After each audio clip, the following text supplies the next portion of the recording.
Bien, mis hermanos, Dios les bendiga. Entonces, en el día de hoy, hoy continuamos con la semana, con el mes de la huelellanidad. Amén. Y el propósito es aprender de nuestro legado. Tenemos un legado de la palabra de Dios, mis hermanos. Tenemos un legado de palabra y de tradición en el conocimiento de las Escrituras. Amén. Esa es la herencia que nosotros hemos recibido de nuestros padres fundadores. No solamente de John Wesley, sino de todos los que vinieron después de él, hasta los que llegaron antes de nosotros y nos compartieron el Evangelio. Amén. Inclusive hermanos que no son de nuestra misión también tienen herencia, aunque no lo saben, ¿no? Como dice el refrán, no están listos para esta discusión. Tienen herencia también en miembros de la iglesia que tuvo origen en la iglesia huelellana. A principios del siglo XX, a los cristianos que seguían las enseñanzas, que dejó John Wesley, les decían predicadores de santidad. Ya usted sabe, ¿no? Santidad a Jehová. Ese es el lema de la misión. Pero entonces también es la enseñanza, una de las enseñanzas fundamentales del metodismo de la iglesia huelellana. Amén. La santidad al Señor.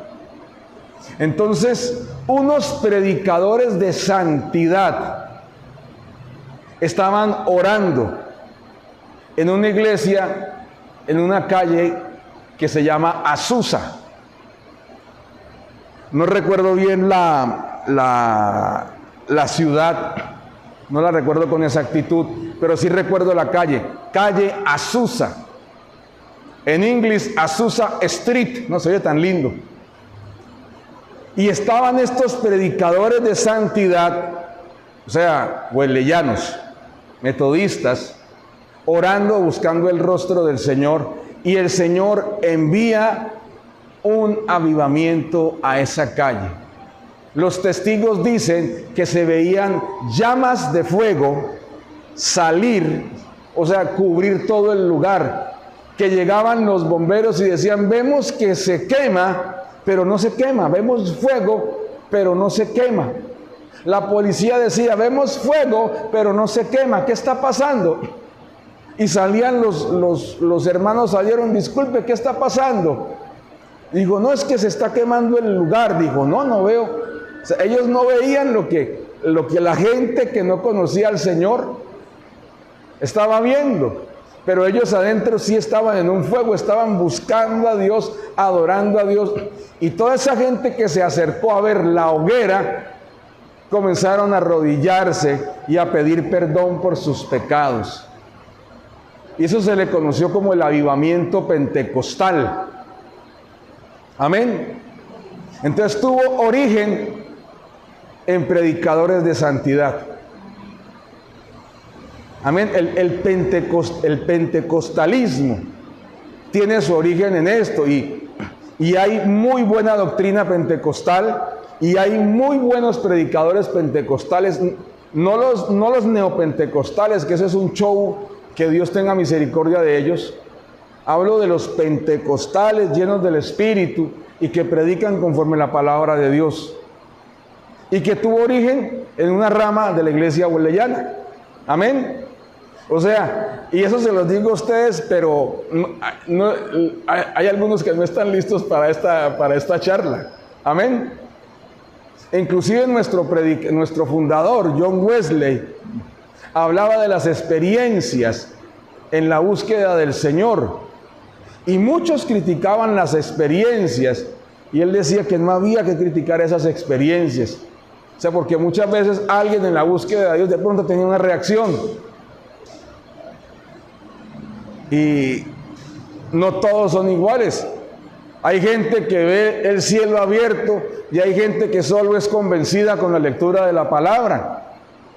O sea, son diferentes casos y en ambos Dios es glorificado. Amén. O sea, desde que Dios sea glorificado, desde que Cristo sea predicado, entonces no hay error en ello. Amén, hermanos.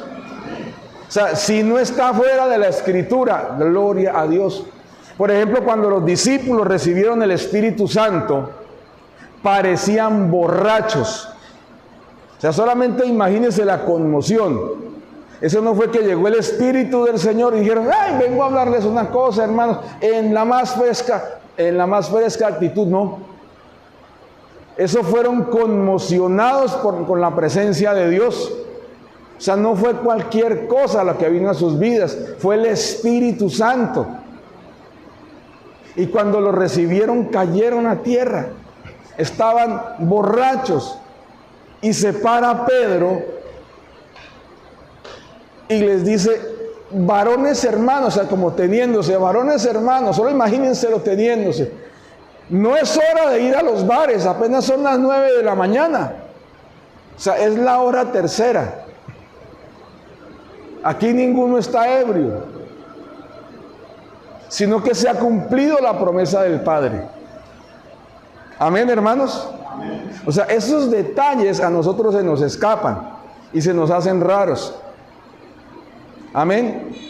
Pero ¿qué pasó? Los hermanos no se quedaron en la experiencia, en la emoción, porque eso sí es lo que está pasando en el neopentecostalismo, que se quedan en experiencias, en sensaciones, pero la gente sale igual para sus casas. El mismo grosero que llegó a la iglesia es el mismo grosero que regresó a su casa. Sí, y eso no es lo que nosotros queremos.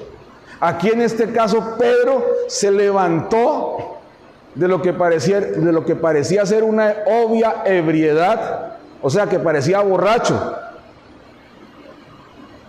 Pero es que él no se paró a decir bobadas, y no se paró a decir, bueno, nos vemos más tarde, y se fue para su casa a ser el mismo Pedro de antes. No, se paró y predicó. Amén. Eso es lo que hemos estado insistiendo. El que es tocado por Dios y el que es lleno del Espíritu se levanta y predica. Amén. Se levanta y anuncia el Evangelio. Se levanta y hace discípulos. Amén, hermanos. Eso es lo que pasa cuando alguien es lleno del Espíritu. Y puede ser que le pase lo de Pedro o puede ser que no sienta nada. Pero recibió el Espíritu. Y son las evidencias en la vida de la persona los que confirman esto. Por ejemplo, el mismo Espíritu le confirma a uno como creyente que es hijo de Dios.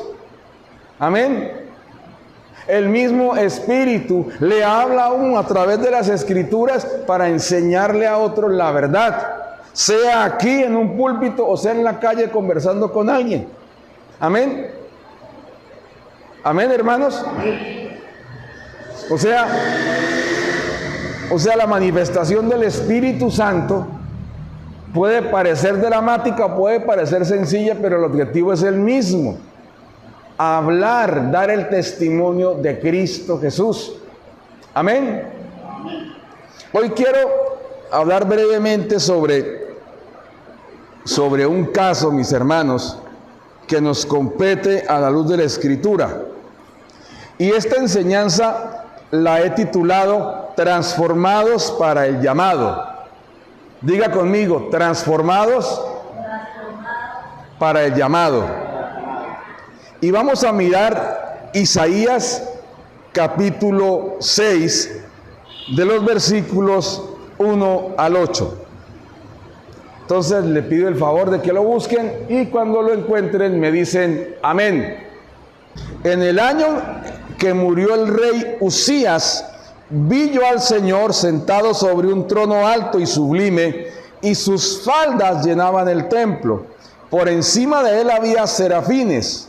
Cada uno tenía 6 alas, con 2 cubrían sus rostros, con 2 cubrían sus pies y con 2 volaban. Y el uno al otro daba voces diciendo: Santo, Santo, Santo, Jehová de los ejércitos, toda la tierra está llena de su gloria. Y los quiciales de las puertas se estremecieron con la voz del que clamaba, y la casa se llenó de humo. Entonces dije: ay de mí que soy muerto, porque siendo hombre inmundo de labios y hablando en medio de pueblo que tiene labios inmundos, han visto mis ojos al Rey Jehová de los ejércitos. Y voló hacia mí uno de los serafines, teniendo en su mano un carbón encendido, tomado del altar con unas tenazas. Y tocando con él sobre mi boca, dijo: he aquí que esto tocó tus labios, y es quitada tu culpa, y limpio tu pecado. Después oí la voz del Señor que decía: ¿a quién enviaré? ¿Y quién irá por nosotros? Entonces respondí yo: heme aquí, envíame a mí. Amén. Amén. Y les invito a leer el resto del capítulo. Habla de todo lo que le correspondía decir a Isaías. Mire, esta escritura, esta porción, marca un antes y un después en el ministerio de Isaías. Amén. Mire, del 1 al 5, usted encuentra a Isaías diciendo: ay de aquellos que hagan tal cosa, ay de aquellos que hagan tal otra. O sea, señalando. Obviamente estaba hablando de parte de Dios, pero cuando entra al templo, porque él era sacerdote y él tenía que estar delante del altar para ofrecer incienso, eso hacían los sacerdotes. El sumo sacerdote entraba una vez al año al lugar santísimo, pero Isaías, como sacerdote, él era sacerdote, él tenía que entrar hasta el altar y ofrecer incienso. Y él estaba en esas cuando ve al Señor. Amén. Y cuando ve al Señor en toda su gloria, no dice: ay de aquellos, ay de estos otros, no, dice: ay de mí. Entonces, ante la santidad de Dios, Isaías se dio cuenta de cuán pecador era y cuán parecido era a las personas que lo rodeaban. Vaya sorpresa. Solo piense, póngase en los zapatos del profeta. Está usted orando en su habitación, orando aquí en la iglesia, cuando de pronto Dios se nos revela en su gloria y usted se da cuenta de que es igualitico a todos los vecinos suyos. ¿Sí? Dijo: ay de mí. O sea, no soy tan santo como me creía. Amén. O sea, soy muy parecido a la gente del mundo. ¡ay de mí! Amén. Entonces, ese fue el punto de inflexión, un punto de quiebre. Mire, y en este mes que recordamos, en mes de la huellanidad que recordamos cómo fue llamado nuestro fundador, y a la luz de la Escritura vemos que nosotros necesitamos un encuentro personal con el Creador. Isaías estaba en su labor, Juan Wesley estaba en su labor, nosotros como creyentes estamos en la nuestra, pero un día tenemos que encontrarnos con el Señor. Amén. Y así como Isaías y otros tantos servidores de Dios, nosotros necesitamos ser transformados por Dios. Amén. Para ser enviados y usados en el ministerio. Mire, este acontecimiento marca un antes y un después en la vida de Isaías. Se dio cuenta de algo. Eso fue lo que marcó su vida. Estaba ante Dios, pero no estaba en la condición digna de estar delante de Dios. A John Wesley le pasó lo mismo. Estaba en el ministerio, pero no estaba ni en pañales. Al primer desafío de fe, se dio cuenta de que ni era salvo. O sea, tenía al primer desafío de fe, que era por por la salvación de su alma en caso de un naufragio. Porque el viaje de Inglaterra al otro lado del charco era por barquito. Y hay veces les tocaba atravesar tormentas. Y hay veces se ponía dura la cosa y el barco se escuchaba como que partía. Y hay veces se partía. Y en ese frío del Atlántico Norte, cuando la gente cae al agua, eso más o menos son 10 minutos que uno dura vivo ahí. Porque lo comienza a llenar la hipotermia y fuera de eso del desespero uno comienza a tragar agua de 5 a 10 minutos y la persona se muere. Entonces, ese riesgo, y no importa si sabe nadar, el frío lo elimina. Entonces, este hombre en medio del Atlántico y oyendo que el buque está que se desarma, bueno, eso era el parecer de él, el buque no se iba a desarmar. Y comienza a dudar. Habla con unos cristianos que están allá al lado de él, que están todos gozosos, y le pregunta, ¿acaso no eres salvo? ¿Por qué te preocupas? Y él dijo, ¿seré salvo? ¿Ah? O sea, ese momento fue crucial para John Wesley, porque se dio cuenta de que no estaba en nada delante de Dios. Llegó, fue a las misiones y le fue como los perros.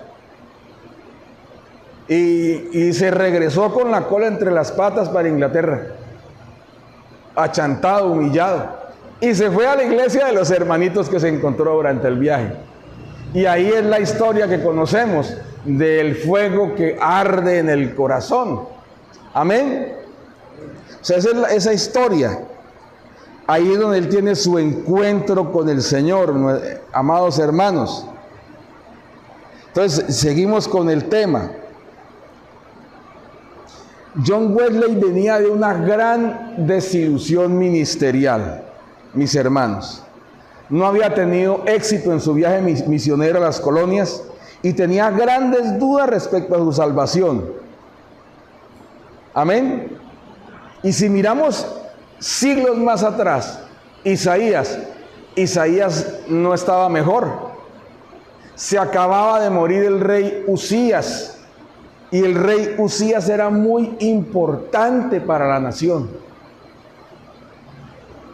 Era un hombre que había llevado al reino de Judá la grandeza.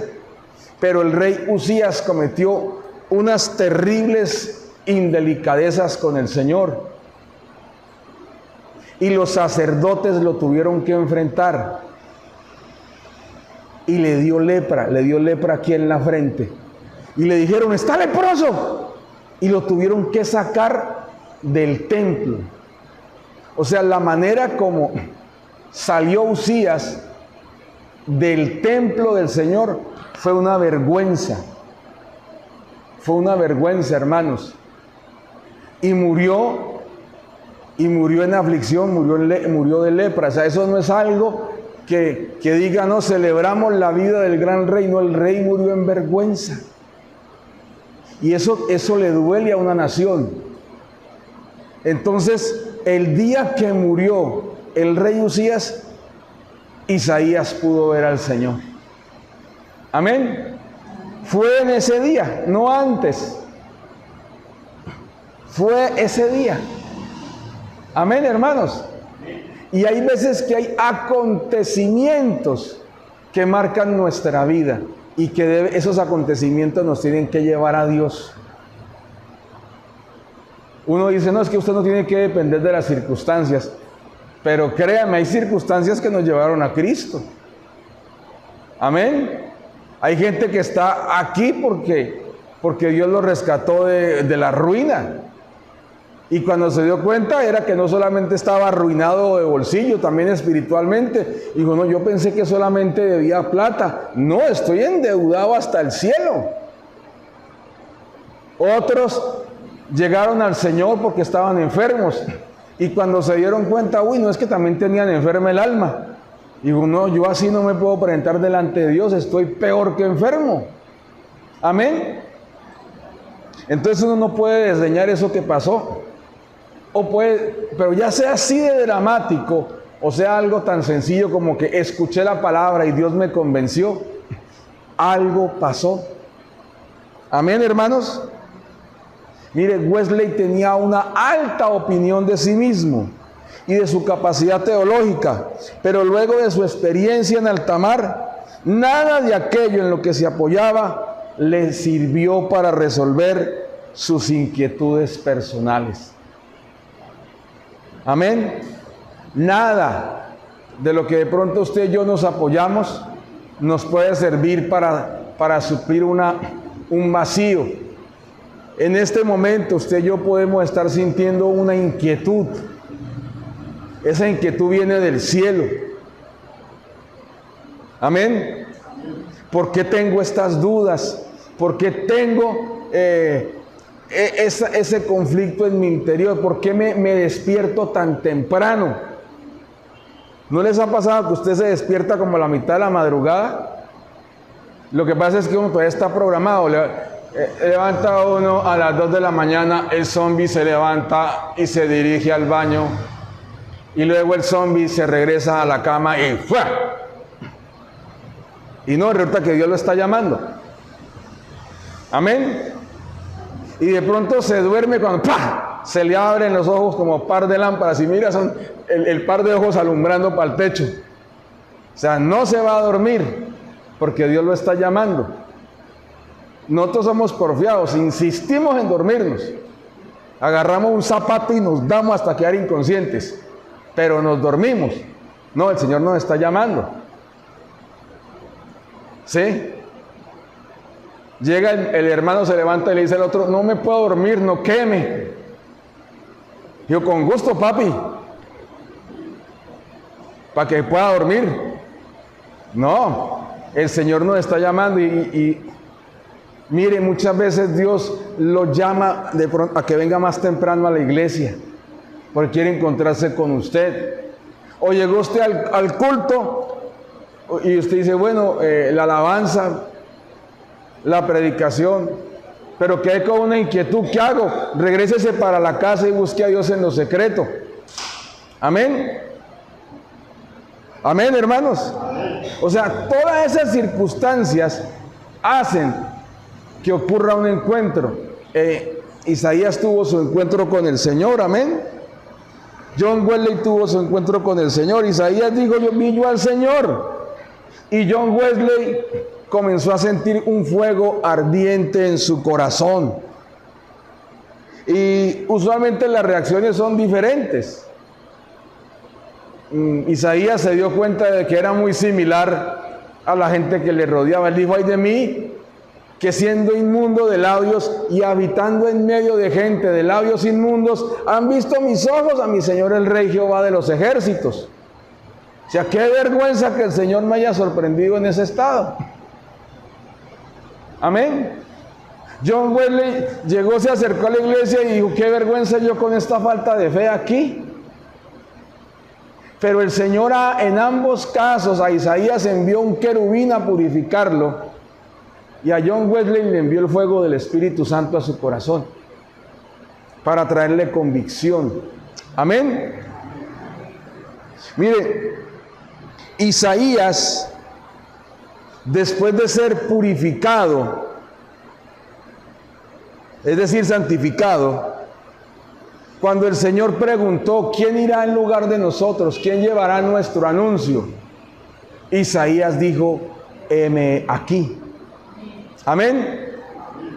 Cuando John Wesley tuvo su experiencia del corazón ardiente, dio testimonio público de lo que ocurrió y tuvo la convicción de que Dios lo estaba llamando a predicar. Y salió a predicar con sus amigos. Amén. Esto es lo que ocurre.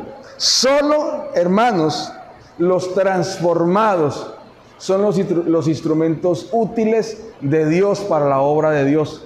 Por eso es que la Biblia dice, la mies es mucha y los obreros son pocos. Porque resulta que son muy pocos los que van al lugar secreto a ser transformados por el Señor. Amén.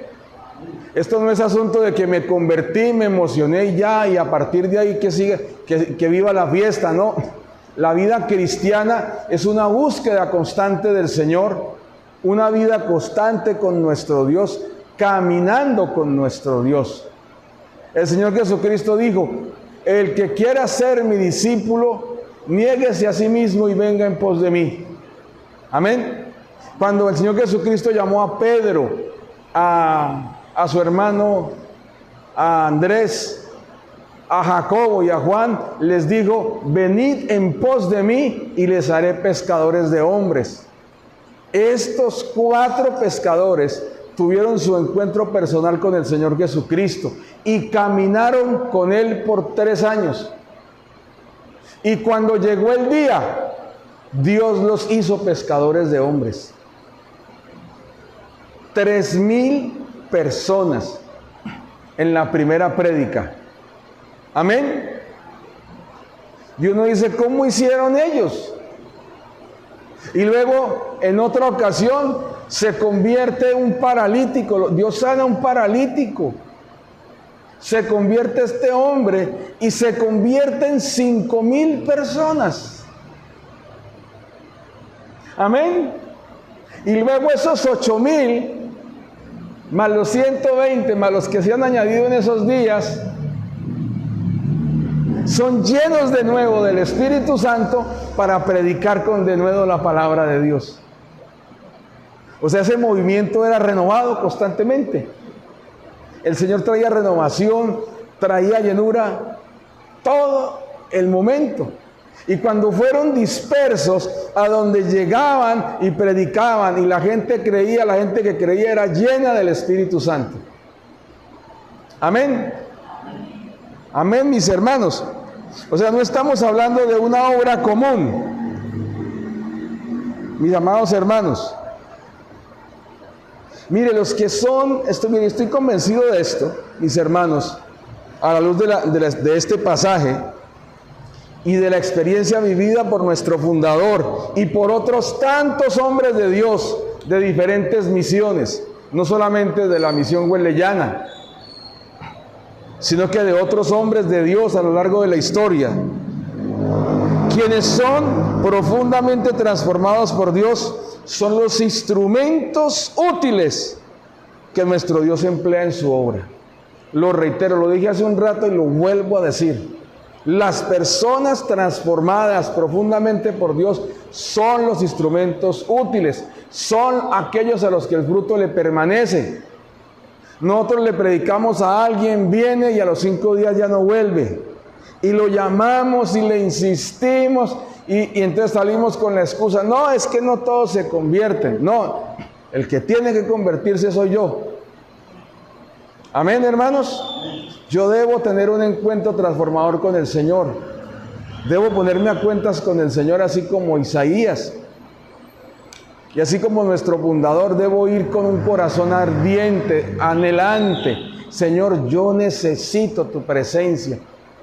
Amén. Ir a cada reunión con expectativa. ¿Qué me va a decir el Señor por medio de la palabra? Cuando usted abra su Biblia en su casa, también ir con expectativa. ¿Qué me va a hablar Dios en la palabra? No como hacen algunos, ¿no? Que llegan y dicen: bueno, Dios, yo quiero que me hables, lo que tú me digas. Judas se ahorcó. Ay, no, eso no. Vamos, Señor, lo que tú me digas, eso voy a hacer, Señor. Ve y haz tú lo mismo. Ay, no, Señor, eso no lo voy a hacer. No, ¿qué es eso? ¿Qué? No, otra vez, Señor, lo que tú me reveles, lo que has de hacer, hazlo pronto. O sea, la Biblia no es para eso, mis hermanos.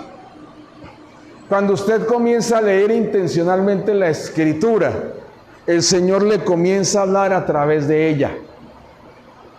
Dios comienza a hablarle un tema en específico. Dios no se queda sin testimonio en nuestra vida. Dios comienza a llamar nuestra atención. De pronto usted tiene una inquietud por algo. Y qué raro, el pasaje que estoy leyendo habla justamente de eso. Mire, a mí me ha pasado, o sea, en este momento estoy orando al Señor por unas cosas que necesito. Y voy a mirar unos devocionales que publican una iglesia y leo sobre la fe. ¿Quién les habrá ido a contar? ¿Sí? Y de pronto uno mira las historias de los hermanos creyentes y mira una publicación sobre la fe. Yo vea. Ahí como que uno tiene que decirse, bueno, Dios te está hablando, ¿no? Te está hablando, ¿no? Amén, hermanos. Entonces, nuestros hermanos no fueron rebeldes al llamado. ¿Qué se necesitó, amados hermanos, para que el pueblo de Judá oyera el mensaje del Señor? ¿Qué se necesitó? Una persona que admitiera su necesidad de cambio. Eso se necesitó, hermanos. O sea, para que Dios le hablara a la nación de Judá, se encontró con un hombre que reconoció que necesitaba arrepentirse primero, antes que todos sus conciudadanos. Amén. Sí, o sea, alguien que se diera cuenta que era tan pecador como los demás. Para hablarle a esta sociedad, hermanos, tenemos que reconocer que tenemos algo de ella en nosotros. Y decirle, Señor, es verdad. Lo que has visto en mis vecinos también está en mí. Y pido y vengo a pedirte que me perdones y me purifiques. Amén. Eso se necesitó con el reino de Judá, encontrar esa persona. ¿Qué se necesitó para que Inglaterra y las colonias vivieran un avivamiento en la primera mitad del siglo XVIII?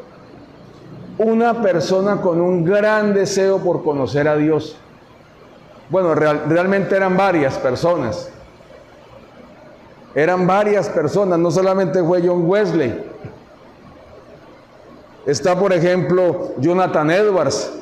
Y Jonathan Edwards estaba preocupado por la salvación de los feligreses de su iglesia, porque no les veía cambio. Y entonces se dedicó a componer sermones que les estremecieran, pero por un oído entraban y por el otro les salían. Y los sermones todos hablaban de condenación, de castigo, si no se arrepentían. O sea, no eran predicaciones nada amables. Él llegaba y, digamos, no era como el estilo de predicar de ahora, que uno se mueve, como que interactúa algo con ustedes, como que usa figuras. No, ellos hacían un discurso, se paraban en el atril y lo leían y la gente escuchaba. Y compuso una enseñanza que se llamaba En las manos de un Dios airado. O algo así como Un pueblo pecador en las manos de un Dios iracundo. Algo así se llamaba el sermón. Y comenzó a leerlo. Y era muy parecido a los sermones de los domingos anteriores. Y cuando comenzó a hablar del juicio y del castigo de Dios para los pecadores, toda la gente en la iglesia comenzó a llorar. Toda la gente se puso de rodillas a pedir perdón por sus pecados. Cada que este hombre leía una frase, todos gritaban pidiendo perdón al Señor y levantaban las manos diciendo que eran horribles pecadores. ¿Eso quién lo hizo? El Señor, mis hermanos. ¿Qué se necesitó? Un hombre preocupado por la salvación de su sociedad. Eso se necesitó. A nosotros nos debe conmover lo que está pasando. Mire, yo tengo una olla frente a mi casa. Todos los días veo a los jóvenes perderse. Y vienen jóvenes de otros lugares, adultos, aún llevando a sus niños para el colegio, aún con sus esposas en la moto, o ambos, viniendo a perderse en esa porquería de vicio. Todos los días. ¿Y qué se necesita para que eso termine? Policía. Todos los días vienen y les dan palo. Y ahí siguen. Todos los días. Uno que otro día vienen y los capturan. Uno que otro día vienen y les pegan. ¿Y creen que eso les ha servido? Para nada. ¿Qué se necesita para que eso cambie? Personas que clamen misericordia, diga: Señor, queremos que salves a estos jóvenes. Y Dios diga: sí, les puedo confiar las vidas de estos jóvenes, salgan y predíquenles. Amén. Hogares destruidos, hermanos. ¿Qué se necesita, mis hermanos, en este tiempo para alcanzar a las personas que nos rodean? Amados hermanos, ¿qué se necesita para que en este tiempo afectemos nuestro entorno? Isaías reconoció su pecado. John Wesley reconoció su necesidad. Amén. El apóstol Pablo reconoció que desconocía a su Señor. No conocía quién era su Señor. Digo: ¿quién eres, Señor? Digo: soy Jesús a quien tú persigues. Pero apenas recibió la orden del Señor, fue a hacer todo lo que el Señor le indicó. Y esperó que le vinieran a predicar como le habían dicho. Hermanos, ¿qué necesitamos para cumplir la obra de Dios? Pensémoslo. Y eso es un asunto de cada uno. Puede que como Isaías tengamos que reconocer que nos parecemos mucho a nuestros vecinos. Puede que como John Wesley tengamos que reconocer que tenemos necesidad extrema de Dios. Sea lo que sea, tenemos que decirle al Señor: Señor, aquí estamos y necesitamos que lo que sea que ves que nos falta esté en nosotros. Amén. Mire, es el tiempo de ir a Dios. Ese es el tiempo de ir a Dios. Lo que sea, lo que le esté inquietando, hoy es el tiempo de ir a Dios. Y el instrumento para alcanzar a otros es usted. ¿Qué se necesita para que su familia sea convertida al Señor? ¿Qué se necesita, hermanos? ¿Qué se necesita?